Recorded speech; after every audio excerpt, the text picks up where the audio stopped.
अस्सलाम वालेकुम रहमतुल्लाहि व बरकातुहू। आज की नई ताज़ी में हम डिस्कस करेंगे हमारे डिप्टी प्राइम मिनिस्टर साहब के इस बयान की तरफ, जिसमें उन्होंने ये कहा है कि अमेरिकी करारदाद के मुकाबले में हम अपनी करारदाद मंजूर कराएंगे। दरअसल बात यह है कि कुछ दिन पहले अमेरिका में एक करारदाद मंजूर की गई, जिसमें उन्होंने हमारे 2023 के इलेक्शन को शक की निगाह से देखा और उन पर उंगली उठाई। तो बात दरअसल यह है कि हम एक खुददार कौम है, हम एक ज़िंदा कौम है, हम एक आज़ाद कौम है।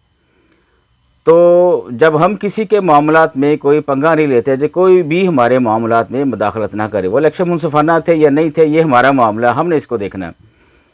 हमारी इजाज़तों ने देखना है, हमारी पार्लियामेंट ने ये देखना है।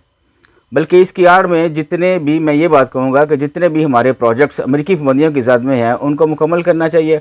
और ख़ास तौर पर पाकिस्तान ईरान गैस पाइपलाइन का जो मनसूबा है, इसको फ़ौरी तौर पर तामीर करके मुकम्मल करना चाहिए। जज़ाकल्लाह।